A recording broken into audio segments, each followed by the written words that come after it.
नमस्कार प्यारे साथियों, कैसे हैं आप सब लोग। आशा करता हूँ आप बहुत बेहतरीन होंगे।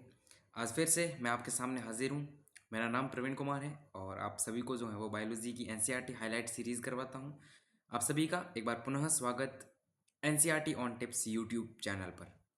कैसे हैं आप सब लोग, कमेंट्स में आप लिख दीजिएगा कि आप हैप्पी हैं, खुश हैं, किस प्रकार का आपका मूड है और कैसी पढ़ाई चल रही है, ये भी थोड़ा कमेंट में बताइएगा ताकि हमें भी पता चले किस प्रकार का आप जो है किस स्थिति में हैं अभी।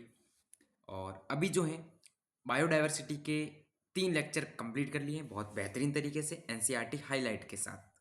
यस, आज चौथा लेक्चर है। आज चौथी क्लास है। आज चौथी क्लास है बायोडाइवर्सिटी चैप्टर की। ठीक है, हालांकि ये चैप्टर इकोलॉजी के आगे के 2 चैप्टर से इतना लिंक नहीं है। इकोलॉजी के आगे के 2 चैप्टर हैं उनसे लिंक नहीं है, इसलिए अपन इसको अलग से कर रहे हैं। ठीक है, चौथा लेक्चर है और चौथे लेक्चर के अंदर हम स्टार्ट कर रहे हैं जातीय क्षेत्र संबंध। क्या स्टार्ट कर रहे हैं? जातीय क्षेत्र संबंध। मैं पहले भी बता चुका हूं, एनसीईआरटी हाईलाइट का हिंदी मीडियम का एनसीईआरटी हाईलाइट का यूट्यूब पर कोई चैनल नहीं है। यूट्यूब पर कोई चैनल नहीं है। अगर है तो न के बराबर है। अगर हैं तो न के बराबर है। तो हिंदी माध्यम के या हिंदी मीडियम के जो विद्यार्थी हैं उनके लिए एक सुनहरा मौका है। आप एनसीईआरटी हाईलाइट सीरीज कवर करने का, पूरी बायोलॉजी की एनसीईआरटी कवर करने का बहुत बेहतरीन मौका है। साथ ही साथ सीयूटी वालों के लिए मौका है और साथ ही साथ आपके बोर्ड वालों के लिए तो और ज़्यादा मौका है, क्योंकि बोर्ड्स के अंदर एनसीईआरटी से सवाल पूछे जाते हैं, नीट के अंदर भी एनसीईआरटी से पूछे जाते हैं, सीयूटी के अंदर भी एनसीईआरटी से पूछे जाते हैं। तो 3 चीज़ें आपकी एक साथ क्लियर हो रही है। बहुत बेहतरीन चीज़ है, आप इसका फ़ायदा उठाइए। फ्री में चीज़ मिल रही है आपको ये। और दूसरी बात, यहाँ पर जो है आपको पूरी की पूरी एनसीईआरटी तो कवर करवाई जा रही है, साथ साथ में एनसीईआरटी की लाइनों को डीपली भी बताया जा रहा है। सारी खुल के बताया जा रहा है कि क्या चीज़ है, क्या कहना चाह रही है, इंपॉर्टेंट बताया जा रहा है, क्वेश्चन भी करवाए जा रहे हैं। इसलिए आप जो है वो अच्छे से तैयारी कीजिएगा। हमारे लिए तो यही एक दुआ है, यही एक मैसेज है, आप अच्छे से तैयारी करो और सिलेक्शन पाओ। चाहे वो बोर्ड्स में टॉप करो, चाहे सीयूटी में सेलेक्ट हो या फिर नीट में सेलेक्ट हो, आप जिस फील्ड के विद्यार्थी आप उसमें जाओ, लेकिन कुछ सीख के जाओ। ठीक है, तो इसी मैसेज के साथ जो है आज की क्लास स्टार्ट की जा रही है। जातीय क्षेत्र संबंध जो है मैंने कल भी बताया था, मतलब कल का मतलब मैंने जो लास्ट क्लास बताई थी आपको, बायोडाइवर्सिटी की जो लास्ट लेक्चर नंबर 3 जो था, उसके अंदर मैंने एक चीज़ बोली थी कि मैं जातीय क्षेत्र संबंध लेक्चर नंबर 4 में स्टार्ट करूंगा। लेकिन एक चीज़ मैंने बोली थी कि ये जो जातीय क्षेत्र संबंध है उससे नीट 2025 के अंदर एक प्यारा सा क्वेश्चन पूछा जा सकता है। ये मैंने एक संभावना जाहिर की थी, मेरे को ऐसा फील हुआ क्योंकि इंपॉर्टेंट टॉपिक है और इस चैप्टर का सबसे महत्वपूर्ण पोर्शन है। इस चैप्टर का सबसे महत्वपूर्ण पोर्शन है ये। आइए इसको शुरू करते हैं। सबसे पहली चीज़ तो ये देखो, कोई भी चीज़ अगर आप पढ़ते हो उसको हेडिंग से सबसे पहले चीज़ सिंप्लीफाई करने की कोशिश करो। आप हेडिंग से चीज़ें थोड़ी सिंप्लीफाई करने की कोशिश करो। कैसे, आइए समझते हैं। सबसे पहला जो शब्द लिखा है वो लिखा है जातीय, उसके बाद लिखा है क्षेत्र, उसके बाद लिखा है संबंध। इसका मतलब क्या हो सकता है? अगर हम हिंदी में इसको समझने की कोशिश करें तो एक जाति है और दूसरा क्षेत्र है। जातीय का मतलब कोई जाति होगी और क्षेत्र मतलब कोई एरिया होगा, कोई स्थान होगा। संबंध मतलब उनके बीच में कोई ना कोई संबंध दिखाई दे रहा है। एरिया और जाति के अंदर कोई ना कोई रिलेशन है, यही जातीय क्षेत्र संबंध है। अब ये डीप में अगर हम पढ़ने जाएंगे तो क्या चीज़ है? चीज़ वही है जो इसका नाम ही इसलिए दिया गया है। ऐसी कुछ चीज़ होगी तभी तो इसका नाम जातीय क्षेत्र संबंध दिया गया है कि जाति और क्षेत्र के बीच में कोई संबंध निकलेगा। अब संबंध निकाला किसने? एक वैज्ञानिक का नाम यहाँ पे दिया गया है, अलेक्जेंडर वॉन हम्बोल्ट। आइए अब इसको एनसीईआरटी को पढ़ना स्टार्ट करते हैं। जर्मनी के महान प्रकृतिविद, प्रकृतिविद का मतलब क्या हुआ? नेचर के अध्ययन करने वाला, नेचर का अध्ययन करने वाला। और भूगोल शास्त्री, एक भूगोल का नॉलेज था उसको, शास्त्री था, Alexander von Humboldt. Alexander von Humboldt हैं, ये वैज्ञानिक का नाम है। और इतना इंपॉर्टेंट ये नाम है, कभी कभी आपसे नाम भी पूछा जाता है, कभी कभी आपसे नाम भी पूछा जाता है। तो वैज्ञानिक का नाम क्या लिखोगे, क्या याद रखोगे? एलेक्जेंडर वॉन हम्बोल्ट, जर्मनी का एक महान प्रकृतिविद था। उन्होंने क्या बताया? ये बंदा गया, ये जो अलेक्जेंडर वॉन हम्बोल्ट जी है, ये आपके गए दक्षिणी अमेरिका के अंदर। कहाँ गए? दक्षिणी अमेरिका के अंदर गए। क्यों? अध्ययन करने के लिए, खोज करने के लिए। अध्ययन इन्होंने क्या किया कि दक्षिणी अमेरिका के जंगलों में के गहन अन्वेषण के समय, अन्वेषण का मतलब होता है खोज या अध्ययन करना, अन्वेषण का मतलब खोज करना या अध्ययन करना या सर्च करना, चीजें चीजें सर्च करना, ठीक है। तो ये भाई साहब जो थे वो चले गए आपके दक्षिणी अमेरिका के अंदर, जानते हो अमेरिका देश, उसका दक्षिणी भाग। तो दक्षिणी अमेरिका के जंगल में गए वो, और वहां पे उन्होंने गहन अन्वेषण के समय दर्शाया कि कुछ सीमा तक किसी क्षेत्र की जातीय समृद्धि अन्वेषण क्षेत्र की सीमा बढ़ाने के साथ बढ़ती। इतनी प्यारी लाइन है ये, इतनी प्यारी लाइन है, जितनी ये प्यारी है उतनी ये समझ में भी नहीं आती है, लेकिन इसको सिंप्लीफाई करेंगे, लेकिन इसको सिंप्लीफाई करेंगे, एक एक शब्द से सिंप्लीफाई करूंगा, आप ध्यान से देखना। उन्होंने दर्शाया कि कुछ सीमा तक मतलब कुछ लिमिट तक कोई क्षेत्र की जाति समृद्धि है, कोई क्षेत्र है, मान लो मैं चीजें समझाने की कोशिश करता हूँ, देखो ये एक मेरा क्षेत्र है, ठीक है। पहले इस लाइन को पढ़ो कि कुछ सीमा तक किसी क्षेत्र की जाति समृद्धि अन्वेषण क्षेत्र की सीमा बढ़ाने के साथ बढ़ती है। ये लाइन अभी मैं सिंप्लीफाई करता हूँ। ये मेरा एक एरिया था, अलेक्जेंडर वॉन हम्बोल्ट जी यहाँ आए, दक्षिणी अमेरिका का ये कोई जंगल का इतना एरिया उन्होंने लिया, इतने एरिया पे खोज करूंगा। उन्होंने देखा कि मैं पहले इतने एरिया पे खोज करूंगा, लग गए वो खोज करने। तो मान लो उनको 50 जातियां मिल गई, इसके अंदर पेड़ पौधों की सबकी 50 जातियां मिल गई, मान रहा हूँ ऐसी, ये कोई चीज़ें दे नहीं कि मैं मान रहा हूँ, 50 जातियां मिली। फिर इन्होंने देखा कि मैं खोज की सीमा बढ़ा दूँ तो पहले तो उन्होंने इतने एरिया पे रिसर्च किया, अब उन्होंने क्या किया कि इधर से इतना एरिया और कवर किया, इधर से इतना एरिया और कवर किया, और यहाँ पे खोज चालू कर दी। हालांकि ये बड़े बड़े एरिया की बात हो रही है, मैं यहाँ छोटा दिखा रहा हूँ आपको, बड़े बड़े एरिया की बात हो रही है, ठीक है। ऐसा तो है नहीं कि अभी यहाँ इतना छोटा सा एरिया ले लिया एक मकान जितना, और यहाँ पे 50 प्रजाति मिल गई, और आगे मकान जितना और लेते ही और आगे प्रजातियाँ मिल जाएगी, ऐसी नहीं है। ये बड़े पैमाने की बात है, ये बड़े एरिया की बात है ना। तो समझो आगे। तो उन्होंने जैसे ही अपना खोज का ये एरिया बढ़ाया, तो यहाँ पे इनको फिर जातियाँ मान लो 50 से बढ़ के कितनी हो गई, 100 जातियाँ मिल गई। ये चीज़ ये बताना चाह रहे हैं, ये बताना चाह रहे हैं आप अपनी खोज का, आप अपनी अन्वेषण का, अन्वेषण या खोज एक ही चीज़ है, आप अगर खोज के क्षेत्र को बढ़ाओगे, आप अध्ययन के क्षेत्र को बढ़ाओगे, आप अन्वेषण के क्षेत्र को बढ़ाओगे, तो कुछ लिमिट तक, कुछ लिमिट तक जो है जातियां बढ़ेगी, जातियों की संख्या बढ़ेगी, जातियों की विविधता बढ़ेगी। इसलिए जाति समृद्धि का मतलब क्या होता है, जाति विविधता। जातीय समृद्धि का मतलब होता है जातीय विविधता। तो आप कुछ सीमा तक यानी कुछ हद तक आप क्षेत्र को बढ़ाओगे, क्षेत्र को बढ़ाओगे तो आपकी जाति समृद्धि भी बढ़ेगी। ये चीज इन्होंने बताई, ये चीज इन्होंने बताई। अध्ययन इन्होंने कहाँ किया था, दक्षिणी अमेरिका के जंगलों पर किया था। कहाँ पे किया, दक्षिणी अमेरिका के जंगलों में। वास्तव में जाति समृद्धि और वर्ग को आवर्तबीजी, अनावर्तबीजी पादप, पक्षी, चमगादड़, अलवणी जलीय मछलियों की व्यापक किस्मों के क्षेत्र के बीच में संबंध आयताकार, अति परवलय, रेक्टेंगुलर हाइपरबोला होता है। लॉग पैमाने पर यह संबंध एक सीधी रेखा होता है जो कि निम्न समीकरण से प्रदर्शित है। अब मेरी बात समझने का प्रयास करिए आप। इन्होंने एक ग्राफ बनाया, जातीय समृद्धि और क्षेत्र के बीच में ग्राफ बनाया। आप देखो, आप प्यार से देखो, ये इन्होंने इस वाई एक्सिस पे क्या लिया है, जाति समृद्धि ली। एक्स एक्सिस पे इन्होंने लिया है क्षेत्र, क्या लिया है प्यारे बच्चों, क्षेत्र लिया है। इसका मतलब ग्राफ को समझने का प्रयास करते हैं। सबसे पहले जो इन्होंने ग्राफ के अंदर चीज बोली वो बोली रेक्टेंगुलर हाइपरबोलिक ग्राफ आता है। ग्राफ कैसा बताया इन्होंने, रेक्टेंगुलर हाइपरबोला या आयताकार अति परवलयाकार, आयताकार अति परवलयाकार या रेक्टेंगुलर हाइपरबोला। अब इस चीज को समझिए आप। तो इन्होंने चीज तो ये बोली थी कि आप क्षेत्र को जैसे जैसे बढ़ाओगे कुछ हद तक जो है आपकी जाति समृद्धि बढ़ेगी। तो यहां से ग्राफ से समझो, पहले क्षेत्र मेरा यहां था, पहले क्षेत्र मेरा कहां था, यहां था, ठीक है। मैं आगे जा रहा हूं, मतलब मैं मेरा एरिया बढ़ा रहा हूं खोज का, तो मैं क्षेत्र बढ़ा रहा हूं। पहले जब मेरा ग्राफ को समझेंगे वापस, पहले मान लो मैंने एरिया इतना लिया, तो इतने एरिया पे टिक टिक मैं करूं और इधर जाति समृद्धि देखूं, तो मेरी यहां पे जाति समृद्धि आ रही थी, यहां पे आ रही थी। मैंने थोड़ा एरिया बढ़ाया और यहाँ पे आ गया मैं, अब मेरी जाति समृद्धि कहाँ पे आ रही है, बड़ी। क्या पहले मेरी जाति समृद्धि यहाँ टच कर रही थी, अब मेरी यहाँ टच कर रही है, मतलब बड़ी, ऊपर जा रहे बढ़ रही है। फिर मैंने थोड़ा मेरा और एरिया बढ़ाया, अब ये मेरी यहाँ आ रही है, देखो अब मेरी यहाँ आ रही, ठीक है। लेकिन अब यहाँ पे हो गई है ये कांस्टेंट, क्या हो गई है प्यारे बच्चों, कांस्टेंट हो गई है। इसका मतलब इसलिए इन्होंने बोला कि कुछ हद तक तो बढ़ेगी, आप कुछ हद तक एरिया बढ़ाओगे तो बढ़ेगी, लेकिन लास्ट में कहीं ना कहीं ये क्या हो जाएगी, देखो यहाँ पे बढ़ रही है बढ़ रही है बढ़ रही है बढ़ रही है बढ़ रही है बढ़ रही है, यहाँ पे भी बढ़ रही है, यहाँ पे देखो कांस्टेंट होगी, एक कांस्टेंट होगी।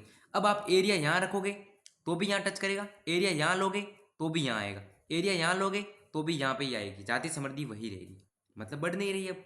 अब कांस्टेंट हो गई है, अब क्या हो गई है, कांस्टेंट हो चुकी है। क्या ये बात समझ में आई?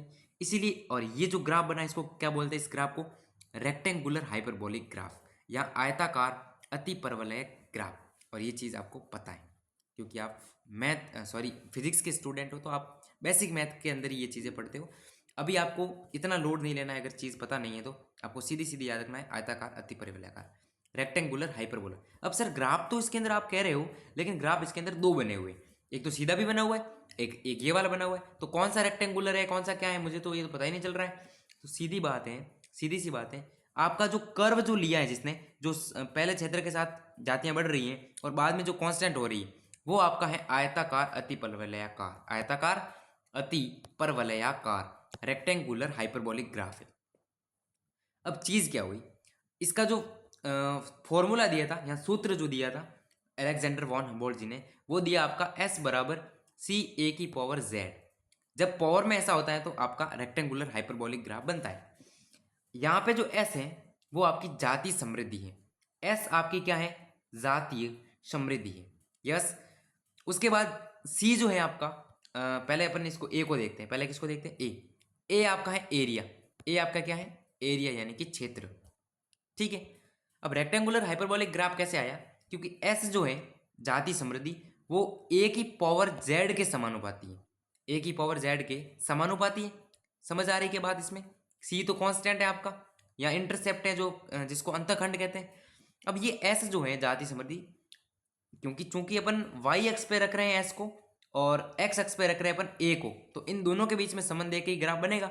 तो s आपका यहाँ पे आ गया, समानुपाती आपका a की पावर z है, इसका मतलब किसी की पावर में यहाँ से होता है तो ये रेक्टेंगुलर हाइपरबोलिक ग्राफ बनता है। आपको इतना याद रखना है, अभी जब आप बेसिक मैथ पढ़ोगे तो आपको आराम से समझ में आ जाएगा। अब ये तो बन गया इस सूत्र का ये ग्राफ बना जो रेक्टेंगुलर हाइपरबोलिक ग्राफ है, ठीक है। अब क्या किया उन्होंने, लॉग पैमाने पे लिया इसी सूत्र को, उन्होंने क्या किया, लॉग पैमाने पे लिया। जैसे सूत्र क्या है अपने पास, s बराबर सी ए की पावर z, ठीक है। अब जब उन्होंने इसको लॉग पे लिया तो मैं दोनों साइड लॉग लगा देता हूँ। एक साइड मैंने लॉग लगाया तो मेरा बन गया लॉग s, दूसरी साइड जब मैं लॉग लगाऊंगा तो एक तो आ जाएगा लॉग c, और बीच में गुणा है तो यहाँ पे प्लस हो जाता है, और लॉग, अब प्लस के बाद a की पावर z है, जब इसको लॉग में लिखोगे तो z आ जाएगा आगे और फिर लग जाएगा लॉग, तो z लॉग a, ये लॉग का फॉर्मूला रहता है। कोई पावर में होता है तो वो आगे आ जाता है, फिर उसके जो बचा है उसके पीछे आगे लॉग लग जाता है ना, सॉरी। तो लॉग s जो है वो बराबर हो गया लॉग c और z लॉग a कि प्लस z लॉग a, ये फॉर्मूला बन गया। क्या बन गया, अब अपने पास जो फॉर्मूला बना है वो मैं अंडरलाइन करवा रहा हूँ, उसका ग्राफ भी समझा रहा हूँ। अब अपने पास जो फॉर्मूला बना है वो बना है आपका log s बराबर log c plus z log a। दिखा क्या, मैंने बता भी दिया और यहाँ भी दिख गया, मैंने बता भी दिया और यहाँ पे भी दिख गया, log s बराबर log c plus z log a। अब एक चीज होती है सीधी रेखा, सीधी रेखा का जो ग्राफ बनाया जाता है उसका एक फॉर्मूला अपन ऐसे बताते हैं, y बराबर mx प्लस c, ये बताते हैं। y मतलब जो y एक्सिस पे रहेगा, x मतलब जो x एक्सिस पे रहेगा, c मतलब इंटरसेप्ट है, अंतखंड है, और m जो होता है वो ढलान होती है या ढाल होती है, ठीक है। अब मेरी बात सुनो, यही यहाँ पे अगर हम पुट करें तो y x पे हमने क्या रखा है, जातीय समृद्धि क्या रखी है, देखो log s पे रखी है कि नहीं रखी, बताओ। log s मतलब जातीय समृद्धि है, बस log में है वो। अब x एक्सिस पे हमने जो लिखा है वो आपका क्षेत्र है, x एक्सिस पे हमने क्या लिया है, क्षेत्र लिया है। तो यहाँ पे अगर हम क्षेत्र को खोजेंगे तो log a वाला क्षेत्र है, अब उस x के गुणा में m है, तो इस log a के गुणा में क्या है, z है। इसका मतलब जो z है वो आपकी ढाल है, ढाल क्या है यहाँ पे आपकी, z है, z मेरी क्या है यहाँ पे, ढाल है। बचा क्या, प्लस c, और प्लस c में क्या आ रहा है, log c। इसका मतलब log c मेरा क्या है, अंतःखंड है, log c मेरा क्या है, अंतःखंड है। क्या मेरी बात समझ में आई, क्या मेरी बात समझ में आई, क्या मेरी बात समझ में आई, समझे क्या? अब y बराबर एम एक्स प्लस सी से अगर कोई चीज़ हुई है तो उसका ग्राफ आता है सीधा स्ट्रेट लाइन, इसीलिए लॉग वाले का ग्राफ बना दिया सीधा, और मेन जो फॉर्मूला था उसका ग्राफ बना दिया रेक्टेंगुलर हाइपरबोलिक। क्या बात समझ में आई? किसने बनाई ये graph? Alexander von Humboldt, Germany के थे, प्रकृतिविद और भूगोल शास्त्री। यस, जातीय क्षेत्र संबंध दिया था इन्होंने, जातीय समृद्धि और क्षेत्र के बीच में ग्राफ बनाया था। बोला कि जैसे जैसे आप क्षेत्र को बढ़ाओगे तो कुछ हद तक जो है आपकी जातीय समृद्धि बढ़ेगी, उसके बाद कांस्टेंट हो जाएगी। आपको ये फॉर्मूला आपको उन्होंने दिया, ये लॉग वाला हमने बना के सीधी रेखा पे खींच दिया हमने, ठीक। और ये कुछ उन्होंने बताए, जाति समृद्धि के उदाहरण दिए यहाँ पे देखो, अनावर्त बीजी पादप वगैरह ये सारे दिए गए, ठीक है। लघुगणक पैमाने पर एक संबंध सीधी रेखा दर्शाता है, दर्शा दी सीधी रेखा ये वाली समीकरण, ये मैंने बता दिया आपको। एस जाति समृद्धि है, ए क्षेत्र है, जेड, अब ये चीजें, अब कुछ चीजें समझने की है। क्या समझने की? जेड जो मैंने रे की ढाल बताया था, मैंने बोला ढाल है, एम है, एम मतलब ढाल, ठीक है। इसको समाश्रयण गुणांक या रिग्रेशन कोफिशिएंट भी कहते हैं। अब नई चीज है, अब नई चीज है और याद रखनी है। ये जो जेड है, रे की ढाल तो है ही, लेकिन इसकी जो वैल्यू, इसकी भी कुछ वैल्यू होगी। ये जो जेड की वैल्यू है, उस वैल्यू को कहते हैं समाश्रयण गुणांक या फिर रिग्रेशन कोफिशिएंट। ये नाम है, इसका कोई मतलब बता नहीं सकता, इसको कोई एक्सप्लेनेशन भी नहीं है, नाम है ये, तो आपको याद रखना होगा। जेड को समाश्रयण गुणांक या रिग्रेशन कोफिशिएंट कहते हैं। और ये वाला है अंतखंड या इंटरसेप्ट कौन? सी। सी जो है वो आपका इंटरसेप्ट है, यहाँ पे थोड़ा मिसप्रिंट है, पता नहीं है, लेकिन सी इंटरसेप्ट है। यहाँ पे जो वाई माइनस क्या लिखा हुआ है आई डोंट नो, लेकिन ये सी जो है आपका इंटरसेप्ट है, बस इतना याद रखना आपको, ठीक है। अब चीज़ क्या है, अब मेरी बात समझो, अब मेरी बात समझने का प्रयास करो। यहाँ पे आगे जो लिखी हुई एनसीईआरटी की लाइनें पढ़ेंगी। पारिस्थितिकी की वैज्ञानिकों ने बताया कि जेड का मान 0.1 से 0.2 के पास में होता है। अब वैज्ञानिकों ने अध्ययन तो किया है, तो उनके पास जेड के मान आए होंगे बहुत सारे, अलग अलग जगह उन्होंने अध्ययन किया, जेड के मान आए और अनुमान लगाया, तो पता चला कि जेड जो है उसका मान एक फिक्स परास में आ रहा है, और वो परास है आपकी 0.1 से लेकर 0.2 के बीच में आपको बार बार जेड का मान मिल रहा है, ठीक है। आगे देखते हैं। भले ही आप वर्गीय की समूह और क्षेत्र, ब्रिटेन के पादप, कैलिफोर्निया के पक्षी ले लो या न्यूयॉर्क के मोलस्का ले लो, कुछ भी ले लो, चाहे आप ब्रिटेन जाके पादपों का अध्ययन कर दो क्षेत्र के साथ, चाहे कैलिफोर्निया जाके पक्षियों के साथ क्षेत्र का अध्ययन कर लो, या फिर न्यूयॉर्क जाके मोलस्का के साथ क्षेत्र का संबंध का अध्ययन कर लो, लेकिन जेड का मान तो कहाँ आएगा? 0.1 से 0.2 के परास के बीच में ही आएगा। कर दो स्टार मार्क अभी से, कर दो स्टार मार्क अभी से, यस।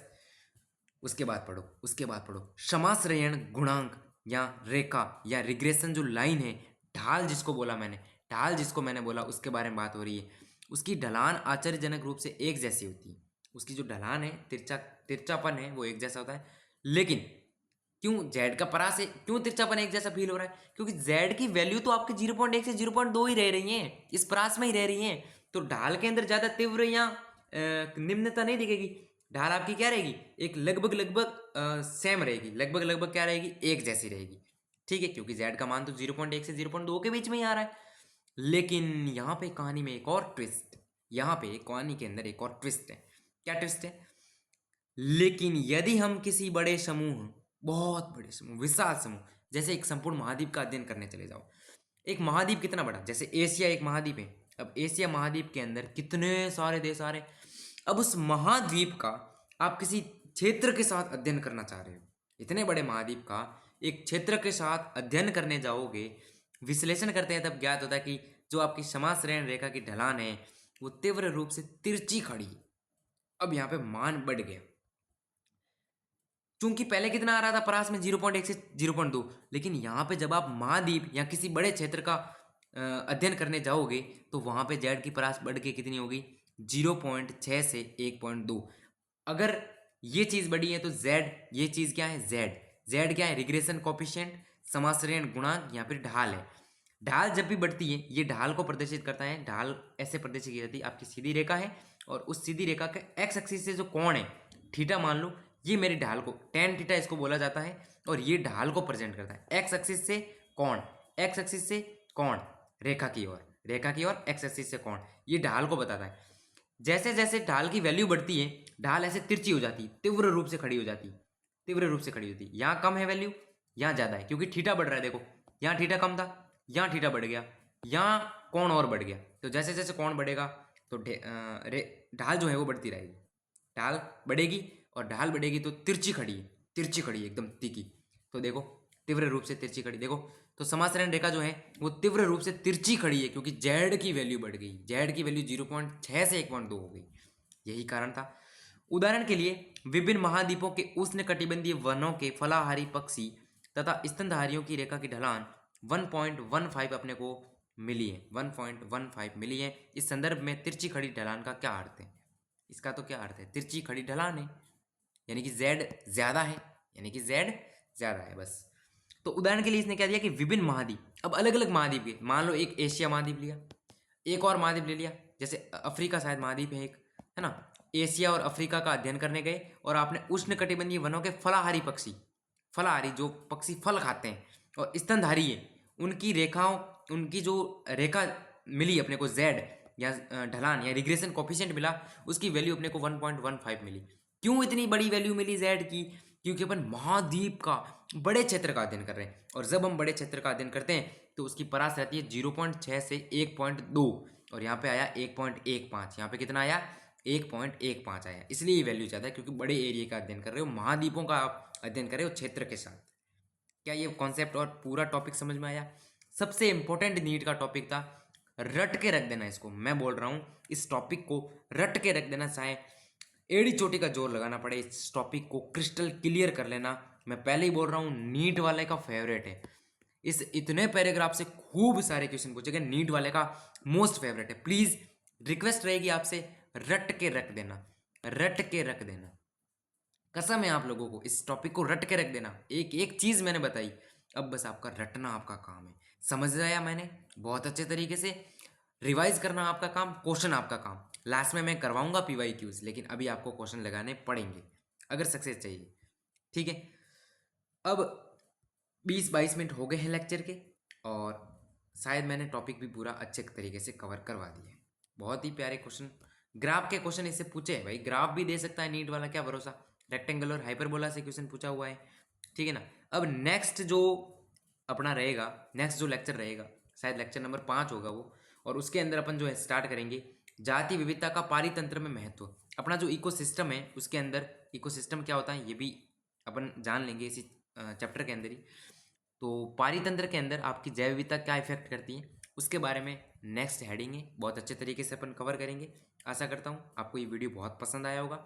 लाइक शेयर सब्सक्राइब आप अपनी इच्छा अनुसार कर सकते हैं, कोई दबाव नहीं है, अच्छा लगा हो तो लाइक करिएगा, नहीं तो कोई आवश्यकता नहीं है, और उससे भी ज़्यादा अच्छा लगा तो आप सब्सक्राइब करके जाइएगा ताकि हमें भी सपोर्ट मिले, प्रेम मिले, प्यार मिले। और इसी के साथ आज के इस वीडियो को एंड करता हूँ, आप अच्छे से तैयार कर लीजिएगा। थैंक यू सो मच, मिलते हैं नेक्स्ट वीडियो के अंदर।